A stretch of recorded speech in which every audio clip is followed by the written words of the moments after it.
지난주 이제 16장 앞부분 함께 나눴었죠. 예수님이 가는 것이 유익하다.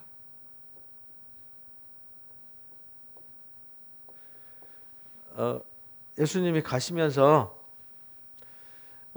이제 13장부터 17장까지 이게 굉장히 깊이 있는 말씀이거든요.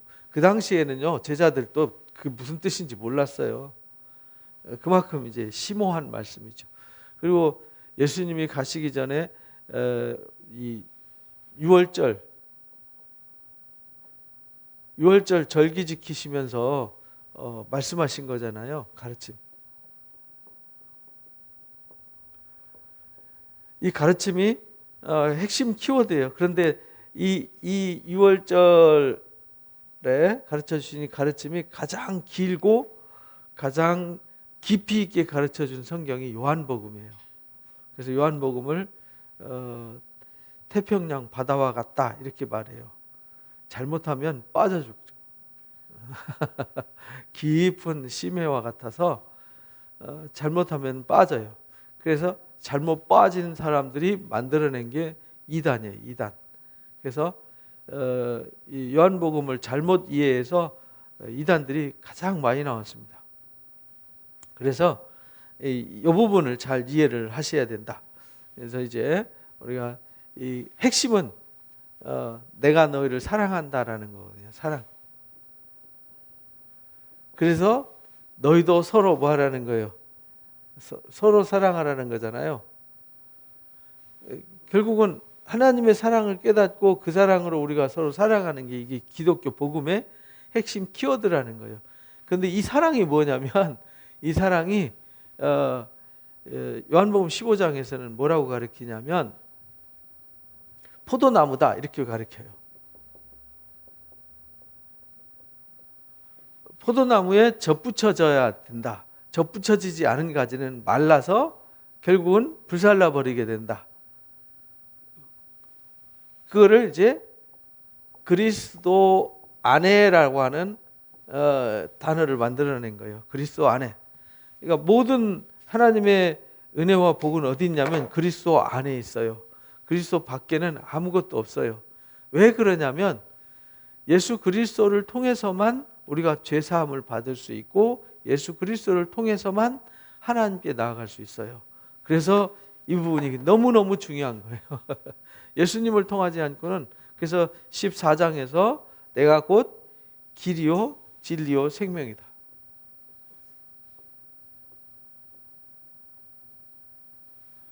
이 예수님 나로 말미암지 않고는 아버지께 올 자가 아무도 없다. 이렇게 이제 단언을 하셨어요. 그래서 지금까지는 너희가 내 이름으로 구하지 않았는데 지금부터는 내 이름으로 기도하라. 그럼 내가 시행하겠다. 주일날 우리가 말씀 들었던 거죠. 그래서 이 길과 진리 되신 주님 안에 있어야 돼요. 이 안에서는 무엇이든지 구할 수 있어요. 그러면 무엇이든지 주님이 행하세요. 근데 이 진리를 깨닫지 못하고 이 생명이 무엇인지 모르고 이 길이 무엇인지 모르면은 꺾인 가지와 같아요. 포도나무에 꺾인 가지. 금방 말라서 시들어서 소멸되는 거죠. 그러나 젖붙여진 자들은 때를 따라서 열매를 맺게 해요. 그래서 내가 너희를 택해서 젖붙여준 이유는 너희 기쁨이 충만하게 하려 합니다. 그리고 열매를 항상 맺고 열매가 항상 있게 하려고 그런 것이다. 이렇게 가르쳐 주셨어요. 그래서 그렇게 하려면은 이렇게 하도록 한 포도나무 대신 주님과 하나가 된 그리스도 안으로 들어오게 한 이것이 사랑이다. 그래서 우리가 출애굽기 레위기 공부하는 거죠. 성막. 이 성막이 이 유월절 절기를 지킨 그들이 나와가지고 이 하나님과의 만남이잖아요. 만남.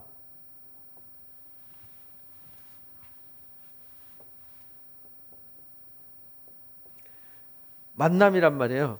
근데 하나님께 나아가는 길이잖아요. 이게 성막이. 그래서 예수님이 하나님께 나아가는 길이에요. 예수님이 진리예요. 하나님께 나오는 사람들은 누구든지 다 거룩해져요. 속죄와 번제와 화목제를 통해서 물로 피로 거룩하게 씻어서 피 뿌려서 피 뿌린 옷을 입은 것이 이제 계시록에는 우리가 희게 된다 이렇게 말해요. 예수님의 보배로운 피를 뿌리면은 희게 돼요. 그래서 양을 잡아서 피를 이렇게 뿌렸잖아요, 제사장들이. 그래서 이 성막이 곧 예수 그리스도라는 것을 우리가 계속 배워왔어요. 그리고 그 성막 앞에 오는 사람들 누가 오냐면 6월절 어린 양의 구속받은 사람들만 오는 거예요. 그 사람들만 홍해를 건넜죠. 홍해를 건넌 게 뭐냐면 신약 성경에는 세례를 받았다 이렇게 말해요. 고린도전서 10장 1절에 나오는 말씀이죠. 이스라엘 백성들이 거기서 물속에서 건졌어요. 그 말은 우리가 사망 속에서 건졌어요. 그게 이제 세례예요.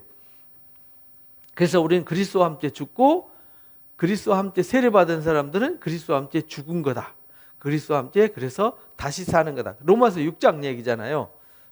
그래서 6월절 어린 양이 구속받은 사람들이 성막에 오는 거예요. 곧 그리스도 앞에 오는 거예요. 그리스도 앞에 와서 거기서 생명의 떡을 먹어요. 거기에 생명의 빛이 있어요. 거기에 언약궤로 나아가는 길이 있어요. 그래서 언약의 하나님을 만나요.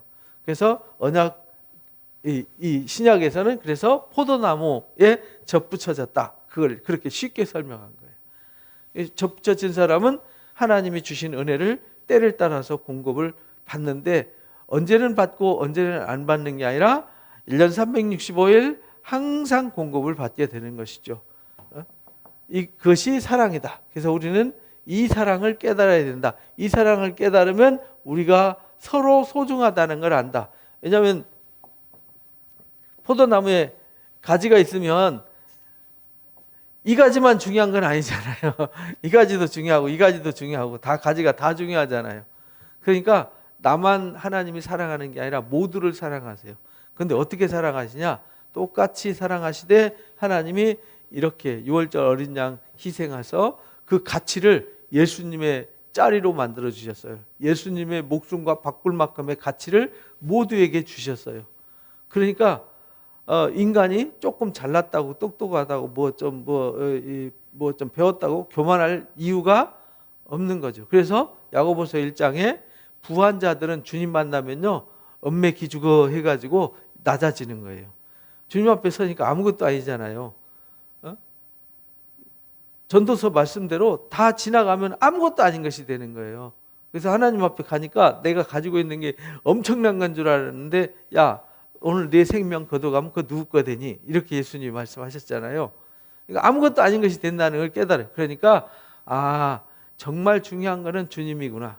내가 주님을 만나서 생명을 얻는 것이 가장 중요하구나 깨달으니까 낮아지는 거예요. 근데 세상에서 진짜 무지랭이 같이 배운 것도 없고 아는 것도 없고 힘도 없고 능력도 없고 뭐 정말 지렁이 같은 존재인데 주님 만나고 나니까 내가 얼마나 소중하고 귀한 존재인지 자존감을 찾는 거죠. 자존감. 그래서 나는 예수님이 하나님의 아들이신 것처럼 내가 예수님을 만나서 세상에서 아무것도 아닌 줄 알았더니 세상에 그 누구와도 그 무엇과도 비교할 수 없는 우주하고도 바꿀 수 없는 하나님의 사랑의 가치가 나에게 주어졌다라는 걸 알아요. 낮아진 자들은 높아짐을 자랑하라. 이렇게 야고보서 1장에 가르쳐 주신 거예요. 그래서 그 사랑을 알고 나면 서로가 다 귀중한 거예요. 모든 사람이. 그러니까 서로 좀 실수할 수 있어요. 왜? 나도 실수하니까. 전도서 7장에 보면 누가 남이 나한테 욕하는 것 갖고 상처받지 말라는 거예요. 왜냐하면 나도 남 욕하고 사니까. 그러니까 기억하라는 거예요. 야, 너 남한테 뭐 한 소리 들은 거 서운해하지 마. 너도 남 한 소리 하고 살잖아. 그거 잊으면 안 돼. 이렇게 말해요. 그러니까 서로 우리는 미워하면서 한 소리 하면서 비난하면서 살거든요. 얼떨결에 자신도 모르는 사이에. 그러니까 그게 중요한 게 아니라는 거예요. 우리는 다 죄인이에요. 연약해요. 주님 없이는 아무것도 아닌 존재예요. 그러니까 주님이 사랑의 가치를 주셨으니까 서로 사랑하라. 이게 이제 13장 얘기예요. 14장 얘기고. 그래서 친히 낮아지셔서 제자들의 발을 씻겨주면서 새 계명을 준 것이 서로 사랑하라라는 거였다. 그래서 제가 이제 13장부터 지금 16장 공부하면서 계속 이걸 반복해서 가르쳐 드리는 이유는요. 이거는 정말 정체성, 이게 뿌리가 깊어야 돼요. 확실해야 돼요. 이게 확신이 없으면은 신앙의 확신이 없는 거예요. 그래서 요동하게 되는, 흔들리게 되는 것이죠. 그래서 서로 사랑하라. 그리고 너희가 이 사랑을 깨달았으면 내 계명을 지켜라. 이렇게 말해요. 14장에 너희가 나를 사랑하니? 내가 너희를 이렇게 사랑했다는 거 아니? 그러면 사랑 받았으니까 우리가 주님을 사랑해야 돼요, 안 해야 돼요? 사랑해야 되잖아요. 나를 위해서 가서 이슬 쳐서도 예배하러 가셨고 나를 거기로 데리고 오신다 그랬는데, 나를 주님의 영광이 있는 자리에 나를 세워주신다고 했으니까 얼마나 감사해요. 너 그렇게 나를 사랑하니? 그러면은 내 계명을 지켜. 그게 나 사랑하는 거야. 내 계명 안 지키면 나 사랑하는 게 아니야. 이렇게 가르쳐 주세요. 그럼 나의 계명이 뭐냐? 서로 사랑하는 거야. 이렇게. 나 사랑하니? 그럼 이렇게 해. 이렇게 하는 말이에요. 근데 이 사랑은 억지로 하는 게 아니잖아요. 주님의 사랑을 깨닫고 그 깨달은 사랑으로 사람들을 보았을 때 모두가 다 가치 있고 소중하니까 내 것을 나눠줄 수 있고 섬길 수 있고 축복해 줄 수 있고 이렇게 되는 것이죠. 서로 사랑할 수 있어요. 그래서 이렇게 서로 사랑하고 하나님의 사랑을 해서 주님의 계명을 지키는 사람은 하나님도 이들을 사랑해 준대요. 하나님도 서로 사랑하는 사람들을 사랑하셔서 하나님의 사랑을 그들을 통해서 더 크게 드러내신대요. 그래서 우리가 할 수 없는 일도 하게 하시는 거죠. 이게 복음의 비밀이란 말이에요. 이 모든 사실을 우리가 잘 몰라요. 그래서 알게 해주기 위해서 이 사실을 알게 하심. 근데 그냥 누가 가만히 있는데 알게 하시는 게 아니라 알게 하시도록 하나님이 다른 뭘 보내세요? 보혜사를 보낸다. 그게 이제 진리의 성령이다. 이렇게 말하잖아요. 파라클레토스라고 하는 말은 우리의 연약함과 부족함을 알기 때문에 우리가 모르는 걸 알게 하고 깨닫게 하고, 그래서 예수님이 말씀하신 것을 기억나게 하고 생각나게 하고 깨닫게 하고 알게 한다는 거예요. 그래서 성령이 온다. 그래서 16장에 내가 가는 게 그래서 유익한 거다. 왜냐하면 내가 가면 이 다른 보혜사인 진리의 성령이 오셔서 죄에 대해서, 의에 대해서, 심판에 대해서 확실하게 일러주고 우리에게 장래일을 가르쳐줄 뿐더러 우리를 진리 가운데 나가서 진리로 살 수 있도록 도와준다. 그래서 이게 다른 성경에는, 이제 영어 성경에는 이제 카운슬러로 번역이 되기도 했고 헬퍼로도 번역이 돼 있어요. 헬퍼라는 거죠. 우리를 도와준다는 거예요. 성령은 우리를 도와주는 거예요. 진리의 성령은 우리의 상담자가 되어주세요. 우리 고민이 있어요? 그러면은 우리가 말씀을 읽고 묵상할 때 그걸 알게 하고 깨닫게 해요. 그래서 그냥 성령이 아니고 무슨 성령이요? 진리의 성령이에요. 진리라는 게 뭐예요? 이제 17장에 보면 그렇게 나오잖아요. 17장에 아버지의 말씀은 진리니이다. 그러니까 진리가 사랑이에요. 사랑이 진리예요. 진리가 말씀이에요. 말씀이 곧 주님이에요. 주님이 곧 하나님의 아들 하나님이세요. 그러니까 이게 다 사실은 같은 얘기. 이 성막도 어떻게 보면 언약궤 이야기가 나오고 성막이 나오고 울타리가 나오고 문이 나오는데 번제단이 나오고 떡상이 나오고 순금등대가 나오고 분향단이, 다 누구를 상징하는 거죠? 예수님을 상징하는 거란 말이에요. 그게 뭐냐면 예수님의 역할과 기능이 한 가지가 아니에요. 그래서 계시록 1장에도 예수님의 모습을 보여주셨는데 예수님의 모습이 다양해요. 그렇죠? 예수님이 눈이 막 불이 이글이글 타올라요. 그죠? 불이 막 있어요. 예수님 얼굴이 막 햇빛 같아요. 그죠? 머리가 흰 털같이 휘어요. 막 입에는 뭐가 있죠? 좌우에 날선 검이 있어요. 빛나고 깨끗한 세마포를 입었어요. 금띠를 띄었어요. 예수님의 그 모습이 또 바른 빛난 주석이 뭐냐면 굴이 있잖아요. 굴이 반짝반짝 빛내는 것을 이제 마광한 굴이라 그러잖아요. 마광한 굴이 주석같이 빛나요. 이게 뭐냐면 이 막 전투할 때 무섭게 싸우시는 모습, 입에 나오는 날카로운 검이 무기가 되는 거잖아요. 그죠? 예수님은 빛난 빛이세요. 그래서 어둠이 감히 함께하지 못해요. 그러니까 예수님의 모습 속에 예수님의 역할과 기능이 있어요. 그래서 또 예수님은 죽었다가 살아나신 이에요. 그래서 죽었다가 살아나신 이가 말씀하시기를 이렇게 말씀하세요. 또 오른손에 7별과 7 금토대를 잡았어요. 그런 이가 말씀하시기를 이렇게 말해요. 좌우에 날선 검을 가지신 이가 말하기를 이렇게 말씀하신단 말이에요. 그러니까 예수님은 한 가지 일만 하시는 것이 아니라 여러 가지 역할과 기능을 하세요. 그래서 그 모든 일들을 알게 하고 깨닫게 하는 게 이 진리의 성령이라는 거예요. 그러니까 진리의 성령이 공중에서 일하는 게 아니라 택하신 사람들에게 부어서 사람들을 통해서 일하신단 말이에요. 그러니까 가만히 있는데 어디 공중에서 진리의 성령이 뚝 떨어지는 게 아니라 하나님이 택하시고 부르신 사람들을 통해서 해요. 그러다 보니까 이게 이제 오해가 많이 생겨서 이거를 사람이라고 제 잘못 가르쳐가지고 이만희가 생긴 거예요. 이만희가. 근데 그 얘기가 언제부터 나왔냐면 2세기 말에 몬타누스라고 하는 몬타니즘이라는 이상한 이단이 나오는데 그들이 이 사상을 들고 나왔어요. 그러니까 2세기부터 그러니까 1세기 말부터 이단들이 많이 등장했거든요. 그런 일들이 있었어요. 그래서 이 진리의 성령이 오시면은 죄에 대해서 확실하게 알게 한다. 죄가 뭐냐? 그래서 지난주에 배웠잖아요. 죄에 대하라 함은 나를 믿지 않기 때문이다. 그러니까 예수님을 믿지 않는 게 뭐예요? 죄라는 거예요. 왜 예수 믿지 않는 게 죄인지를 로마서에 있는 말씀을 통해서 다 가르쳐 주시는 거예요. 예수를 믿지 않으면 죄가 해결되지 않아요. 그 말은 예수님과 함께 죽어야 되는데 예수님과 함께 죽지 않은 사람은 새 생명을 얻을 수가 없어요. 죄인은 하나님 앞에 설 수 없고 하나님 나라 갈 수 없어요.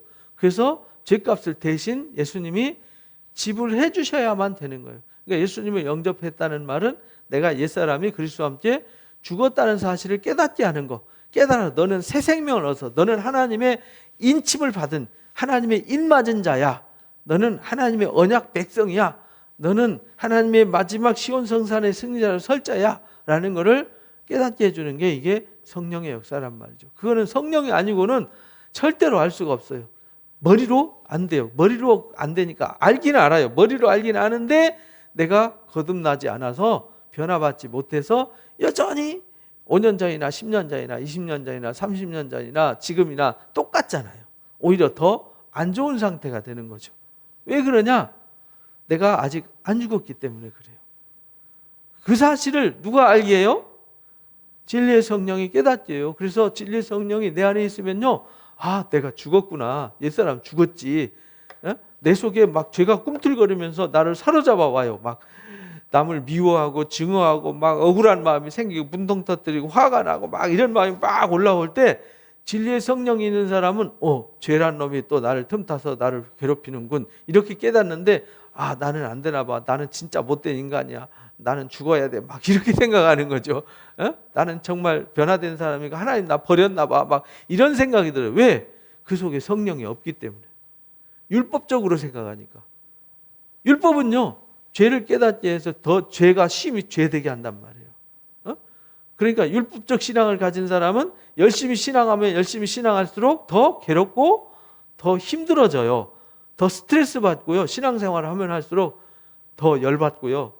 자기가 더 이상한 사람 된 것 같고 이상하게 되는 거예요. 왜 그러냐? 속에 진리의 영이 없어서 그런 거예요. 진리의 성령이 있으면 늘 깨달음을 주세요. 아, 나는 거듭나서 하나님의 자녀인데 아직도 내가 육신의 혈기 속에 매여 있어서 죄란 놈이 내 혈기를 틈타서 막 내 마음을 방망이질하고 내 육체를 움직이고 막 이렇게 해서 짜증나게 만들고 힘들게 만들고 그래서 미워하게 만들고 시기하게 만드는구나. 이걸 깨달으니까 감사하잖아요. 야, 감사하다. 그래서 진리의 영이 있는 사람들은 어떤 고난과 역경이 와도 오히려 그걸 뭘로 바꿔요? 기도로 바꾸고 은혜로 바꾸는 거예요. 감사로 바꾸고. 왜? 성령이 그렇게 깨달음을 주세요. 알게 하세요. 이거를 모른단 말이죠, 사람들이. 그래서 나를 믿지 아니함이다, 이 단어가 단순한 단어가 아니라고요. 주님을 믿는다는 것이 얼마나 크고 위대하고 광대한 건지를 깨달아 알게 해요. 예수님을 믿는다, 그 말은 내가 예수님을 영접했다. 내 삶의 주인이 내가 아니라 누가 되는 거예요? 주님이 되는 거예요. 예수님이 내 안에 오셔서 영접했다는 얘기는 예수님과 함께 세례받아서 예수님과 함께 장례 치렀다. 장례 치렀으니까 나는 살았어요, 죽었어요? 옛사람은 이미 끝난 거예요. 나는 새로운 피조물이라는 사실을 잊어버리지 않게 하는 게 진리의 영이라 이 말이에요. 그리고 떡으로 살지 않고 뭘로 살아요? 하나님 입에서 나오는 말씀으로 산다는 걸 깨닫게 돼요. 그러니까 이게요, 이 성령이 임하면 놀라운 일이 일어나는 거예요. 그리고 의에 대함은 내가 아버지께로 가니 다시 나를 보지 못한다라는 것을 지난주에도 말씀 들었잖아요. 우리가 예수님이 아버지께로 가기 때문에 영원히 가신 거잖아요. 잠깐 갔다가 다시 오는 게 아니라고요. 영원히 가세요. 다시 오실 때는 일하러 오시는 게 아니라 뭐하러 오시냐? 심판하러 오세요. 세상 끝내러 오신다 이 말이에요. 택하신 자들을 마지막에 있는 곳에 데려가기 위해서 오시는 거지 또 어떤 일을 하러 오시지 않아요. 이 땅의 일은 누가 하냐? 다른 보혜사가 와서 일을 해요. 주님이 보내신 주님의 이름으로. 그래서 그 보혜사가 주님과 함께 해요. 그래서 우리가 주님을 영접해서 성령이 있다는 얘기는 내 안에 주님도 함께 한다는 거예요. 왜? 진리의 영과 예수님과 하나는 하나이시거든요. 그래서 우리가 예수님이 그랬잖아요. 내가 아버지 안에, 아버지가 내 안에 있는 것을 너희가 깨닫게 되면 너희도 내 안에 있게 되는 거다. 그 말, 너희가 내 안에 있다는 말은 나도 너희 안에 있는 거, 아버지도 너희 안에 있는 거다. 이 말이잖아요. 그 말은 성령이 우리 안에 있다는 얘기는 주님도 우리 안에 있고 아버지도 안에 있다는 거예요. 근데 아버지 안에 있지만 아직 완성된 건 아니잖아요. 언제 완성되느냐? 주님이 오시면 그 사실을 알게 되는 거예요. 아, 내가 주님 안에 있다는 사실이 어마어마한 역사구나 라는 것을 깨닫는 순간, 그 순간에 호련히 순식간에 변화된다. 고린도전서 15장이 그렇게 가르치잖아요. 이 썩을 육체는요, 불갑을, 이 썩을 육체는 썩지 아니할 하나님의 나라를 유업으로 받을 수 없어요. 그래서 일곱째 나팔 불려지는 순간에 호련히 순식간에 변화되어서 이 썩을 몸이 썩지 아니할 몸으로, 그래서 예수님이 마태복음 17장에 산에서 변화된 모습을 보여주셨잖아요. 우리가 그렇게 된다는 거예요. 모세와 엘리야가 함께 있었잖아요. 빛난 흰옷을 입고. 우리가 부활의 날에 그렇게 된다는 거예요.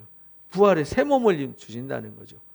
그러니까 그 사실을 아버지께로 가서 우리가 그렇게 된다는 사실을 증명하신 거예요. 예수님이 다시 육체로 오시면요, 큰일 나는 거예요. 그럼 우리는 다시 또 예수님이 십자가 또 지셔야 돼요. 예수님이 그래서 히브리서에서 우리가 배웠잖아요. 영원한 대제사장이 되셨어요. 이 너무 깊고 심오한 진리를, 진리의 성령을 받지 않은 사람들은 절대로 깨닫지를 못해요. 이건 학문은 지식으로 불가능해요. 이거는 영적으로만 깨달을 수 있는 거예요.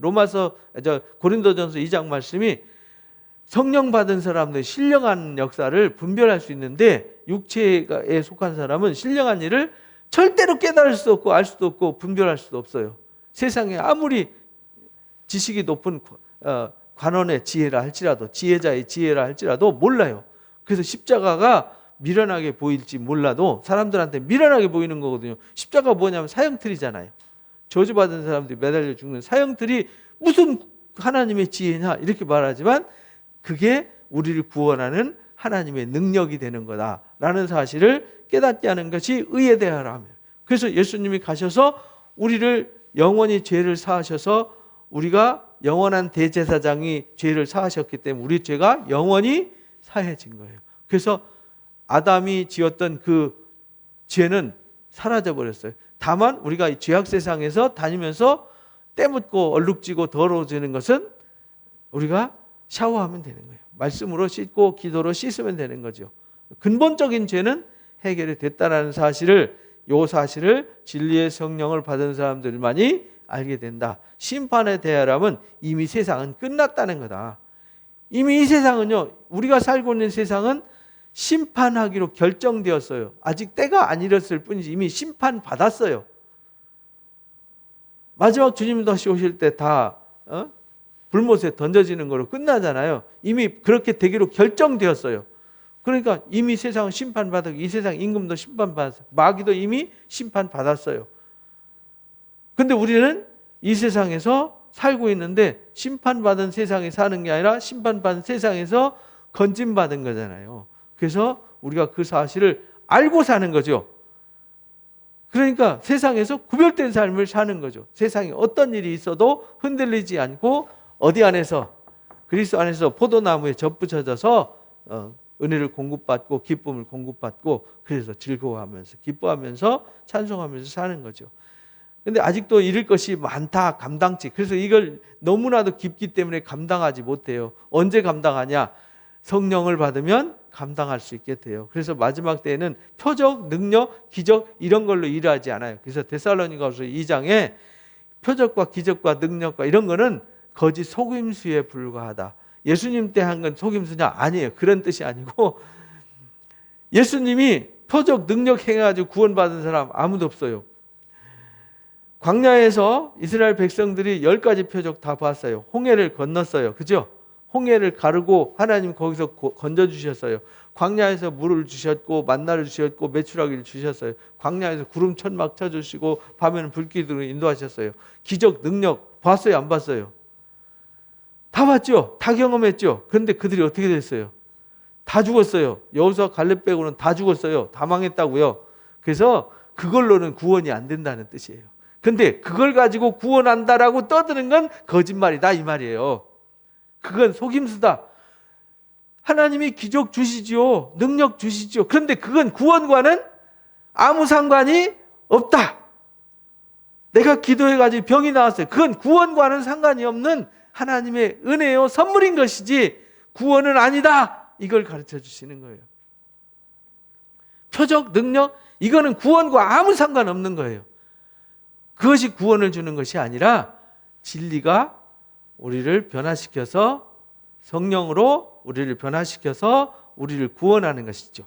그래서 우리가 이 말세 때에 가장 강조되는 게 뭐냐면 말씀이라는 거예요. 왜 요즘은 표적 능력 이런 거 아니어도 뭐 열나는 거 해열제 먹으면 싹 사라지잖아요. 아프리카에 가서 선교할 때 쉽대요. 갈 때 해열제하고 설사제만 많이 갖고 가면요. 왜냐하면 거긴 약이 없잖아요. 여기가 막 열병 나가지고 죽을 때 고대 시대에 그랬잖아요. 막 열병 나서 죽을 때 귀신 들렸다 그러고 뭐 누가 죄져서 그랬다 그래가지고 막 열나는데 더 춥잖아요. 열나면 오한이 오잖아요. 그럼 춥다 하니까 더 덮어가지고요. 더 죽여버렸어요. 더 벗겨가지고 열을 내려야 되는데. 그때 해열제 하나면은 끝나는데 그때는 해열제가 없었어요.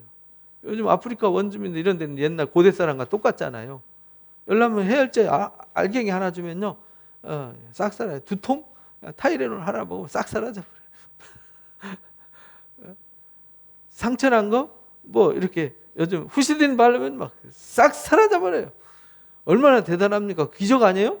우리는 기적이 아니지만 옛날 사람들한테는 기적이에요.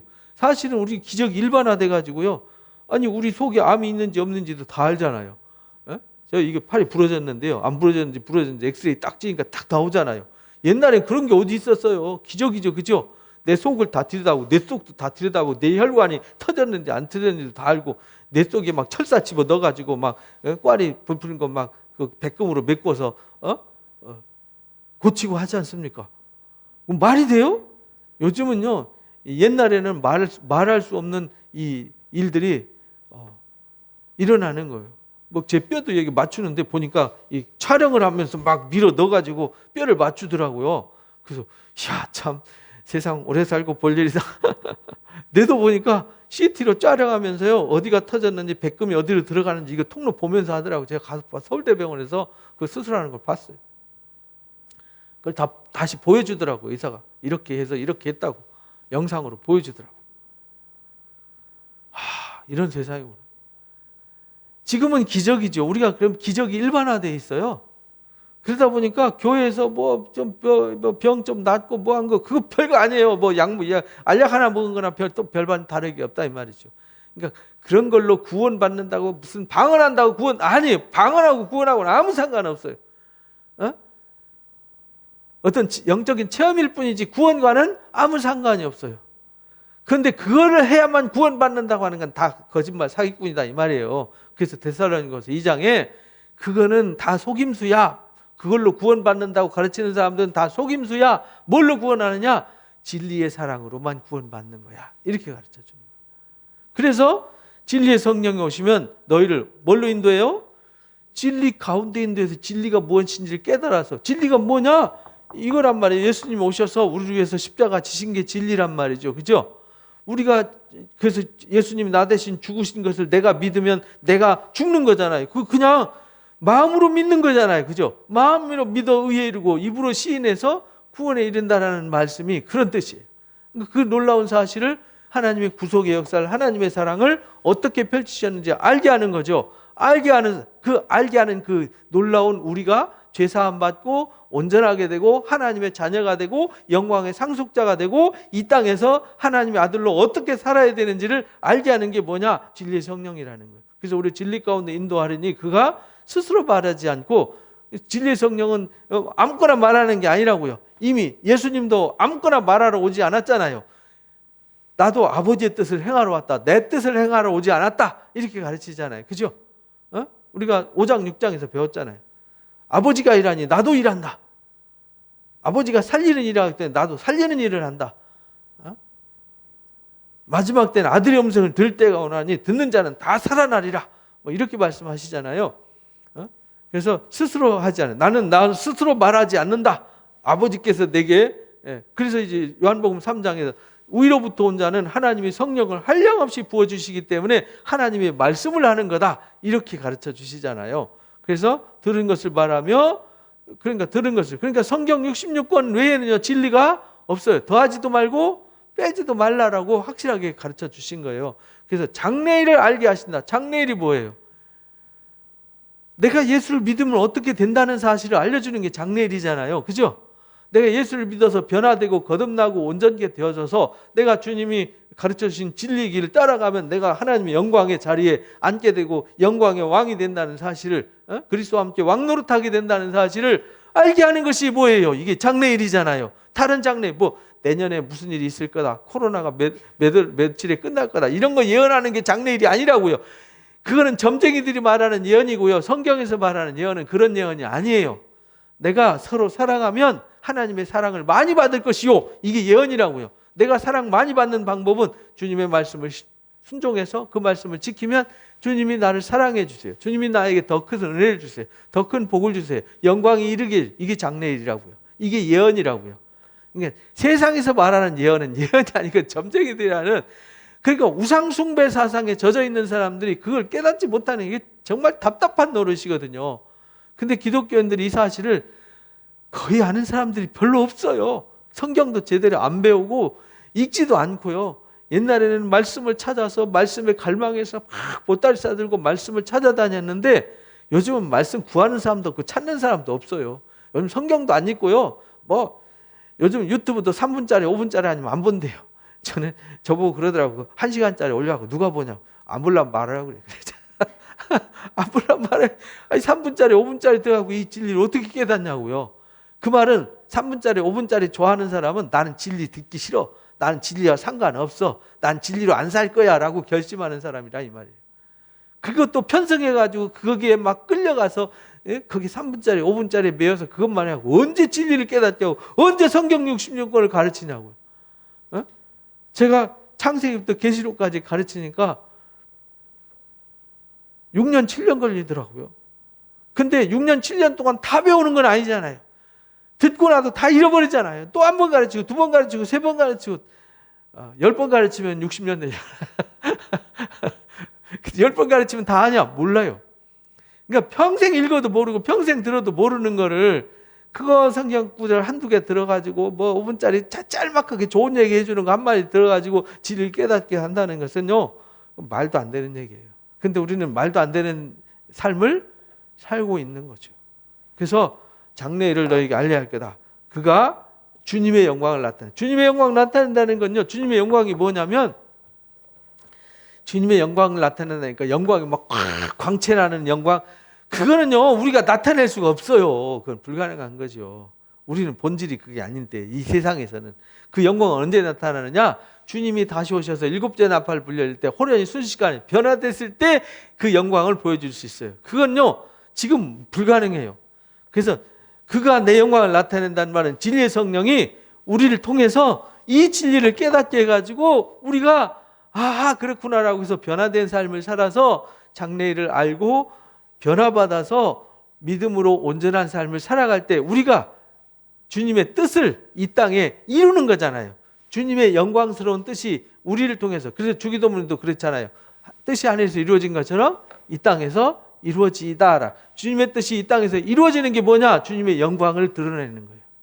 그러니까 우리가 하나님의 뜻을 배워서 그 뜻을 드러내면은 하나님 영광이 드러나는 거죠. 그래서 진리의 성령이 와가지고요 주님의 것을 가지고 주님의 것을 알려서 우리를 통해서 주님의 영광을 드러내는 거예요. 하나님의 이름이 거룩히 드러나는 거죠. 우리를 통해서. 그게 하나님 영광을 드러내는 거예요.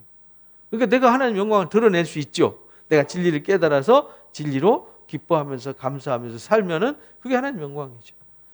무릇 아버지께 있는 것은 그래서 다 내 거라고 한 거다. 그러므로 내가 말하기를 그가 내 것을 가지고 와서 너희에게 알리리라 했다. 그러니까 내 것을 가지고 알린다는 말은 아버지 모든 걸 갖고 알리는 거다. 이런 말이죠. 그러니까 아버지 이게 모든 거예요. 이 진리를 깨달으면 아버지 모든 거. 성경 66권이에요. 그래서 너희가 요한복음 5장에 그랬잖아요. 너희가 성경에서 영생 얻는 줄 알고 성경을 상고하는데 너희가 나에게 오지 않는다. 성경은 나 얘기한 거야. 나 얘기. 성막 내 얘기라고. 제사 나 얘기라고. 선지자들이 외친 거 다 내 얘기라고. 율법 내 얘기라고. 근데 너희들이 왜 나한테 오지 않니? 이렇게 말해요. 그러니까요. 이 사실을 깨닫는 거, 진리를 깨닫는 거, 예수님이 말씀하신 이 진리, 이 성막과 성전, 그 다음에 제사제도, 이게 곧 예수 그리스도라고요. 근데 요즘 예배당 건물을 성전이라고 가르치는 황당무계한 사람들이 있어서 문제가 되는 거죠. 예배당은 성전이 아닙니다. 예수님이 성전이고 예수님이 성막이시고 우리가 성전이 되는 거죠. 그러니까 건물이 중요한 게 아니라 누가 중요해요? 사람이 중요한 거예요. 그래서 아버지에 있는 것은 다 주님 것이라는 사실, 주님 것을 가지고 와서 진리의 성령이 전하니까 아버지의 모든 것을 알게 되는 것이죠. 조금 있으면 너가 나를 보지 못한다. 조금 있으면 나를 보지 못하리라 하시니 그중에 제자들이 말합니다. 우리에게 말씀하신 조금 있으면 나를 보지 못하겠고 조금 있으면 나를 보리라 하시며 내 아버지 하시며 또 내가 아버지께로 감이라 하신 것이 무슨 말이냐라고 묻더라. 아니 조금 있으면 못 본다 그랬다. 조금 있으면 본다. 그게 뭔 뜻이에요? 잠깐 어디 가셨다 오시나? 어디 이웃집 놀러 갔다 오시나? 보지 못한다 그랬다. 조금 있으면 본다 그러니까 뭔 뜻입니까? 그러니까 또 말하되 조금 있으면이라 하신 말씀이 무슨 말씀이냐? 무엇을 말씀하시는지 알지 못하겠노라. 이렇게 말씀하시니까 예수께서 그 묻고자 함을 아시고 이르시되 내 말이 조금 있으면 나를 보지 못하겠고 조금 있으면 나를 보리라 함으로 너희가 서로 문의하냐? 이 말이 뭐냐면 조금 있으면 보지 못한다는 말은 예수님이 십자가에 못 박혀서 죽으시는 거죠. 근데 조금 있으면 다시 본다는 말은 부활하신 몸으로 다시 그들을 보게 된다 이 말이죠. 내가 진실로 너희에게 이른다. 너희는 곡하고 통곡할 거다. 곡하고 통곡할 거다. 왜? 예수님 십자가에 못 박혀 죽으시니까. 그런데 세상은 뭐 한대요? 기뻐한대요. 왜? 예수님이 자기들 영광 뺏어가니까 막 예수님을 막 십자가에 못 박으면 영광이 자기들한테 돌아올 거라고 생각을 한 거죠. 너희는 근심하겠으나 오히려 근심이 뭐가 돼요? 기쁨이 될 거다. 왜냐하면 근심하고 제자들 다 예수님 십자가 지실 때 다 꽁무니 빼고 도망갔잖아요. 베드로조차도 재판 받으실 때 3번 부인했잖아요. 어떻게 부인했냐면 절대 모른다. 두 번째는 저주하면서 맹세하면서 모른다. 이렇게 3번 부인했단 말이에요. 어떻게 맹세하고 저주할 수 있어요? 결단코 모른다고 맹세코 낮추지 저분 모른다. 저주하면서까지 모른다. 어떻게 예수님한테 그럴 수 있어요, 베드로가. 그죠? 그 정도다 이 말이에요. 그 정도로. 근데 근심하고 두렵고 무슨 일인지 모르고 얼떨결에 그렇게 했는데 베드로한테 예수님이 네가 다 굴기 전에 네가 나를 3번 부인할 것이다. 이렇게 말씀하셨어요. 그래서 지금 그 베드로가 부인했던 그 자리, 예수님의 재판받았던 그 자리가 가야바라고 하는 제사장 집 있는 집터에 그 재판장이 있고 그 지하에 감옥이 있어요. 땅을 판 감옥이. 거기서 감옥에 갇혔다가 이제 꺼내 재판을 받게 되는데 그 자리에 기념교회를 세워놨어요. 기념교회 세워놔놓고 십자가 위에 뭐가 있냐면 닭이 있어요. 뭘 잊지 말라는 거예요. 네가 나를 부인했다는 거 잊지 말라는 거죠. 그래서 옛날에는요, 이 십자가에 닭이 있었어요. 네가 나를 부인할 거다라는 거 잊지 말라는 거죠. 너희 근심이 도리어 기쁨이 될 거다. 그래서 부활의 때 주님 다시 만나니까 얼마나 기쁘겠어요, 그렇죠? 여자가 해산하게 되면 그 때가 이르렀으므로 근심하지 않냐. 그러니까 예수님 십자가 지는 건 고통이죠, 슬픔이죠. 다 떠나잖아요. 다 부인하고 다 떠나고 저주하고 떠나고 주님 홀로 외롭게 십자가에 매달리시죠. 그 이야기를 회상할 수 있는 시가 시편 88편이에요. 그래서 예수님 갇혔던 감옥에 가면 이렇게 시편 88편을 각 나라 언어로 다 번역을 해놨어요. 그래서 우리나라 말로도 거기 한국어로도 번역된 시편이 있어요. 거기 가서 그 시편을 읽으면서 눈물 똑똑 흘리고 와요. 주님이 정말 외롭고 고독하셨겠구나. 시편 88편을 읽어보시면 이해할 수 있습니다. 근심하지만 아기를 낳으면 어때요? 세상에선 사람 난 기쁨으로 말미암아 고통을 기억하지 않는 것처럼. 그래서 엄마가 또 아기 낳잖아요. 그런 기쁨이 있을 거다. 이렇게 말해요.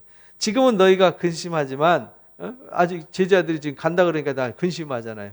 내가 다시 너희를 보게 될 거다. 너희 마음이 기쁠 것이다. 그래서 내가 너희한테 지금은 잠시 못 보다가 다시 보게 될 거다라고 말한 거다.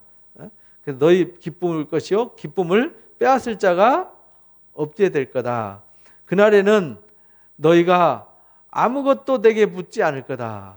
그날에는 아무것도 묻지 않는데요. 내가 진실로 진실로 너희한테 이른다. 너희가 무엇이든지 아버지께 구하는 것은 내 이름으로 주실 거다.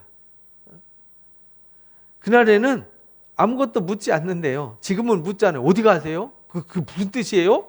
이렇게 아는데 그날에는 묻지 않는데 왜? 성령을 받으면 다 하니까. 주님이 그때 그 얘기가 그 말씀이셨구나. 그때 성전을 사흘 만에 헐라고 요한복음 2장에 말씀하시더니 그게 그 성전이 당신을 가리킨 말이었군. 예? 성전을 헐라 3일 만에 다시 일으키라 했는데 그게 무슨 말인지 몰랐는데 알고 보니까 주님 당신의 십자가 지신다는 뜻이었는데 몰랐군. 이제 그걸 알게 된다는 거예요. 너희가 무엇이든지 아버지께 구하는 것은 내 이름으로 받게 될 거다. 그래서 성령 받은 사람들은 주님의 이름으로 기도를 하게 되는 거예요. 지금까지는 너희가 내 이름으로 아무도 구하지 않았어요. 왜냐하면 예수님의 이름으로 구하지 않았잖아요. 하나님 앞에 가서 제사장들 앞에 제사하고 기도했잖아요. 그것을 모델을 따서 만든 게 천주교 예배예요. 그래서 고해성사를 하잖아요. 그래서 사제한테 가서 죄를 고백하는 거죠. 그러면 사제가 대신 가서 하나님 앞에 가서 기도해 주는 거죠. 그리고 사제 선포를 해요. 내 죄가 사해졌느니라. 그래서 고해성사를 해서 이제 죄를 용서받잖아요. 그거 필요 없다는 거예요. 근데 그 필요 없다는데 왜 하는지 모르겠어요. 전주에 마리아여 우리의 이름을 기억하여 주소서, 마리아여 우리를 위해서 기도하여 주소서 하고 묵주기도 하잖아요. 천주교 다니셔서 아시죠? 그래서 이게 묵주도요, 굵은 묵주가 있고요, 작은 묵주가 있어요. 이렇게 딱 작은 거 할 때는요, 마리아여 우리를 위하여 기도하여 주소서, 마리아여 우리가 기도해. 그러다가 큰 거 딱 나면 하늘에 계신 우리 아버지여 이름이 그렇게 이렇게 하잖아요. 그 묵주기도라 그래요. 그래서 내 이름으로 아무것도 구하지 않았으나 구하라. 그러면 뭐예요? 받을 거다. 너희 기쁨이 충만할 거다. 그래서 이제 예수님이 십자가 지시고 부활하신 후에는 이제 우리가 예수님의 이름으로 구속받고 예수님의 이름으로 의롭게 되고 예수님의 이름으로 구원받고 예수님의 이름으로 깨끗해지고 예수님의 이름으로 무엇이든지 구하면 다 받는 은총이 선물되는 거예요. 그래서 너희가 포도나무에 접붙여지면 너희가 내 안에 있으면이라는 접붙여짐을 너희가 내 안에 있으면 무엇이든지 원하는 대로 구하라 이렇게 말씀하신 거잖아요. 접붙여진 것이 원하는 게 뭐가 있겠어요? 가지에서 올라오는 거 뭐 많이 받는 것보다 더 다른 거 뭐 구할 게 뭐 있겠어요? 그래서 열매를 막 많이 맺는 거죠. 공급받아서. 너희 기쁨이 충만하게 될 거다. 그래서 23절, 24절 말씀을 잘 기억해야 돼요. 이제 예수님의 이름으로 왜 우리가 기도해야 되는지를 가르쳐 주신 거예요. 이것을 비유로 너에게 일렀지만 때가 이르면 다시는 뭐로 말하지 않아요? 비유로 말하지 않아요. 아버지에 대한 것을 밝히 알려줄 거다. 왜? 지금은 말해봤자 무슨 말인지 몰라요. 예수님이 지금 6월절 최후의 만찬을 하면서 지금 제자들 발 씻기고 막 말씀 가르쳐 주는데 제자들은 어디 가시는데요? 그게 무슨 소리예요? 뭔 뜻이에요? 내가 너희에게 이를 말이 많지만 너희가 아직은 둔해서 깨닫지 못한다. 그러나 진리의 영이 너희에게 임하면 너희를 모든 진리 가운데 인도하고 진리를 깨닫게 하고 장래일을 다 알게 해. 앞으로 너희가 예수 믿으면 어떻게 되고 우리가 그리스도 안에 있으면 어떻게 되고 왜 예수를 믿어야 되고 우리가 왜 예수님의 이름으로 기도해야 되고 하는 거 다 알게 돼. 이렇게 가르쳐 주신 거예요. 그날에 너희가 내 이름으로 구할 것이요. 그날에는 예수님의 이름으로 구하라고 하지 않아도 예수님의 이름으로 구해야 되는 이유를 다 알아요. 그래서 구약 성경에 성막 아니 지금 성막 지어야 되나 말아야 되나 이 유대인들이 혼란에 빠진 게 언제 혼란에 빠지냐면 바벨론 포로로 끌려갈 때 혼란에 빠졌어요. 그들은 성전 없이는 살 수 없었잖아요. 뭐든지 다 절기 때 성전에 갔고 뭐 아이가 태어나도 정결 예식할 때도 성전에 갔고 안식일은 집에서 지켰어요. 안식일은 집에서 지켜. 나중에 바벨론 포로로 끌려갔다 회당에서 지켰지만 이게 안식일 지키는 것도 다 바뀌었어요. 시대에 따라서 출애굽할 때는 안식일은 각 가정에서 지켰고 가나안 땅에 들어갔을 때도 가정에서 지키고 11조 헌물은 어디다 갖다 놨냐면 레위인의 성읍에 갖다 줬어요. 48개 성읍이 있었죠. 거기다 갖다 드렸고요. 절기 때만 예루살렘 성전을 찾았어요. 그리고 개인이 아이가 태어났거나 뭐 있으면 가서 정결 예식할 때 이런 때만 찾아갔죠. 그래서 내 이름으로 너희를 위해서 아버지께 구하겠다 하는 말이 아니다.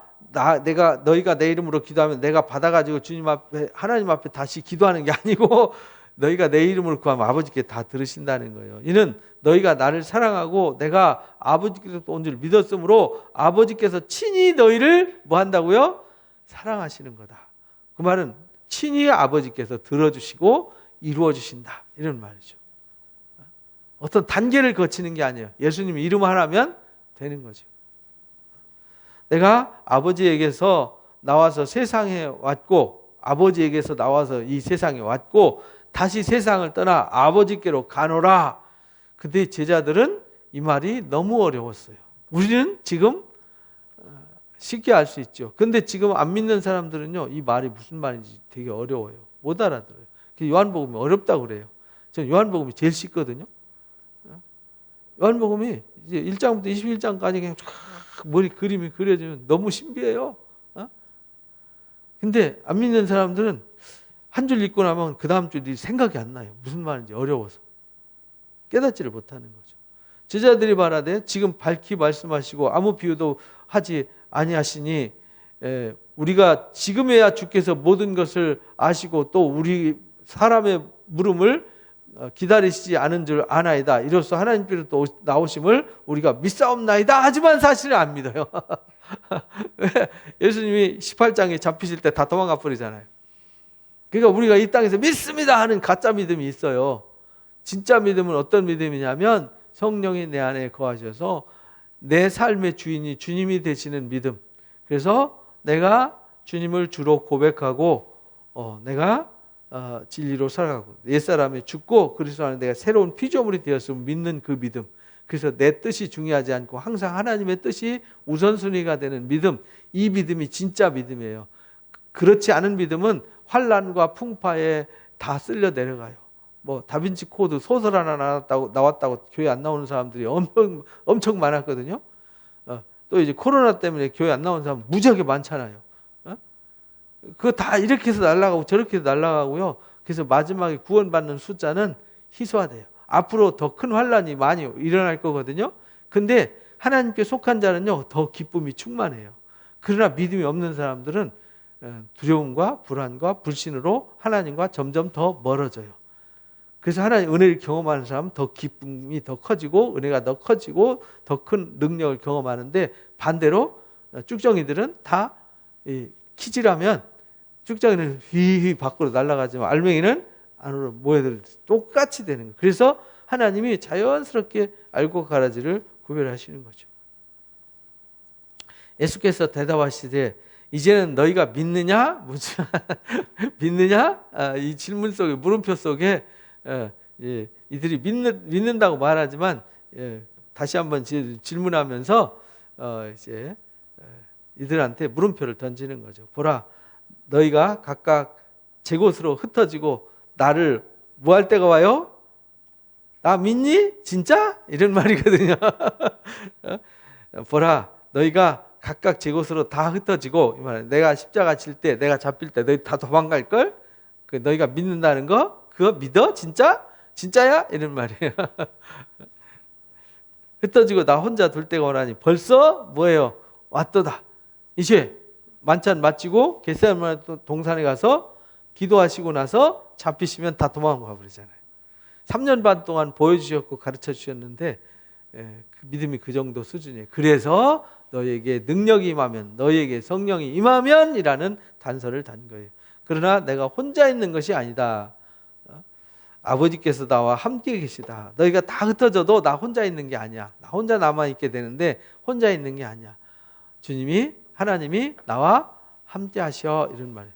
우리도 신앙생활 하다 보면요, 어떤 때는 홀로 있을 때가 있어요.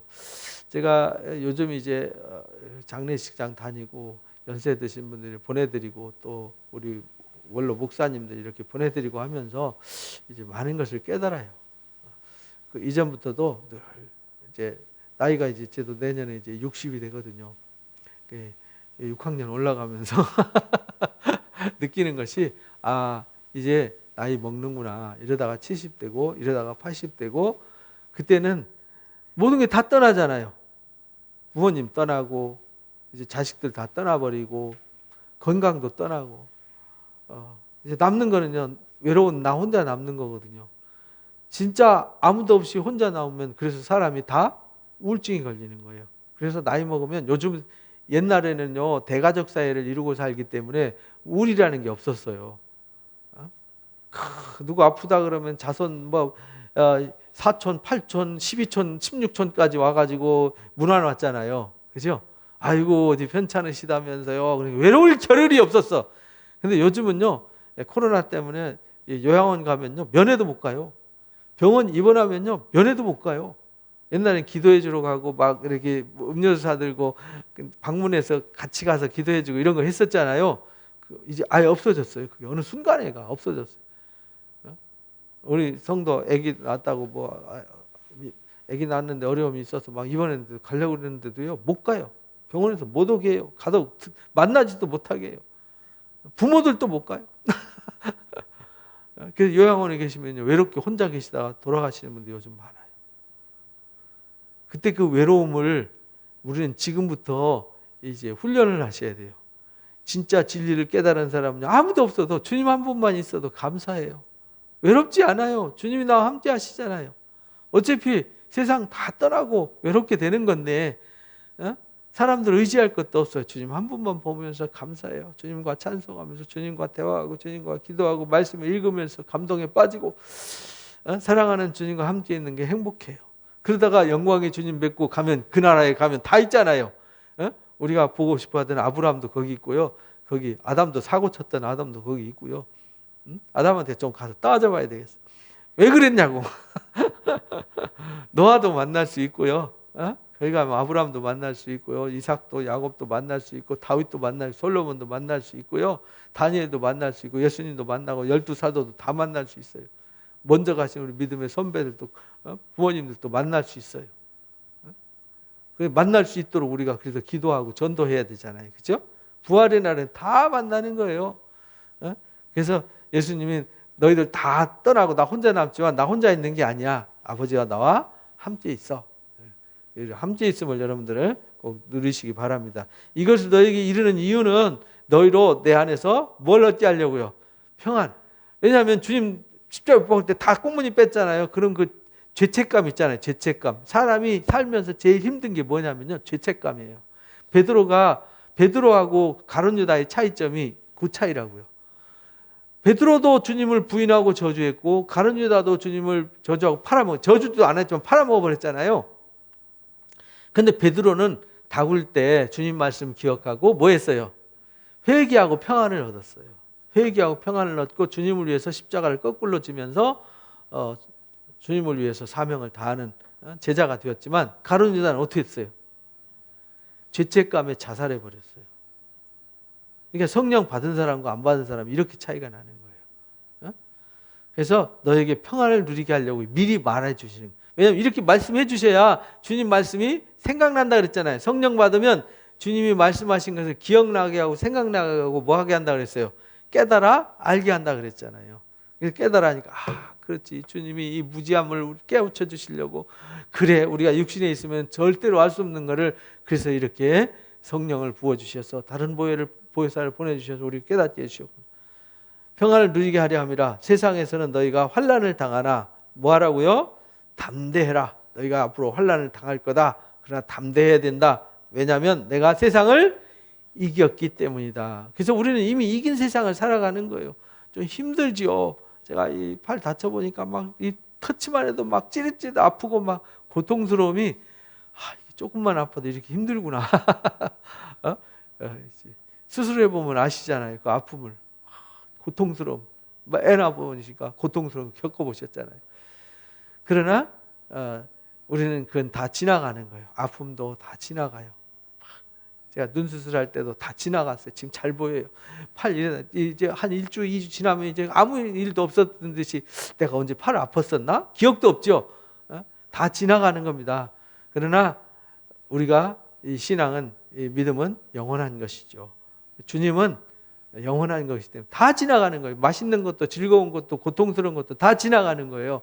그러나 주님이 주시는 평안과 기쁨은 영원히 우리와 함께한다는 사실을 잊지 말고 요한복음 13장부터 16장까지 정말 깊이 깨달으시기 바랍니다.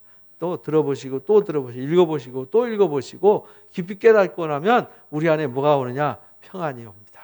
기쁨이 옵니다. 그 기쁨과 평안으로 사시면 돼요. 그리고 이제 17장에 예수님이 마지막 기도하는 기도문이거든요. 그 기도 내용 속에 담겨진 게 뭐냐? 사랑이에요. 사랑. 그 사랑이 무엇인지를 우리가 깨닫는 거죠. 근데 이 사랑을 깨닫는 사람이 있고 깨닫지 못하는 사람이 있잖아요. 17장 읽을 때마다 그냥 가슴이 찌릿찌릿하는 거죠. 하나님이 우리를 이렇게 주님이 우리를 위해서 이렇게 사랑하고 우리를 위해서 이렇게 일하셨구나. 이거를 깨닫게 되면요. 폴리갑이 순교하면서 요한의 제자가 폴리갑이거든요. 사도 요한의 제자. 성경에는 안 나와요. 속사도라 그러죠. 사도들의 제자인 속사도들이 막 주님을 부인하고 그러면은 황제한테 절 한번 하고요. 황제 숭배하는 그 황제 신전에 가서 절 한번 하고 주님 부인 한번 하면 사형을 면해주겠다 해요. 근데 폴리갑이 말해요. 주님은 내가 86년 동안 주님을 섬겼지만 주님은 나한테 한 번도 잘못한 적이 없다. 나를 서운하게 한 적도 없는데 어떻게 내가 주님을 부인할 수 있냐. 그래서 화형에 처해지는 것도 뭐 마다하지 않았어요. 1400년대 얀 후스라는 사람이 교황청에 끌려가가지고 재판을 받잖아요. 그때 주님의 말씀을 순종하는 것이 너희 말 순종하는 것보다 낫다는 거예요. 나는 주님의 말씀을 순종하는데 뭐가 잘못이냐. 너희들 나 하나 태워 죽이는 거위 하나 태워 죽이는 것에 불과하다. 그래서 그 야누스 이름을 거위라고 지었어요. 고스라. 그래서 화형당하면서도요 믿음을 지켰어요. 그 불씨가 너희는 나를 죽여도 거위 한 마리 태워 죽이는 것에 불과하지 너희가 면죄부 팔면서 성경을 가짜로 속여가지고 거짓말해서 백성들을 피를 빨아먹고 짓밟고 고통을 주는 거 이제 백조가 나타나서 너희들을 정죄하게 될 거다 해서 이제 루터가 종교 개혁을 하게 되는 거죠. 그리고 나서 새로운 세상이 열려지게 돼서 오늘날 우리가 복음을 듣게 된 거죠. 천주교는 아직도 그 회개하지 않고 여전히 그 길을 가고 있는 것이 안타깝기는 하죠. 그래서 우리가 예수님의 말씀을 잘 깨닫는 것 너무 중요하다. 여러분들은 이 요한복음의 말씀 지금 우리가 계속 시리즈로 지금 강연을 듣고 있는데 요한복음만큼은 제대로 배우시기 바랍니다. 그래서 진리를 제대로 알고 바른 신앙을 해서 이 땅을 슬프고 고통스럽게 살지 말고 하나님 주시는 기쁨과 평안을 누리면서 찬송하면서 주 앞에 나아가시기를 주님의 이름으로 축복합니다.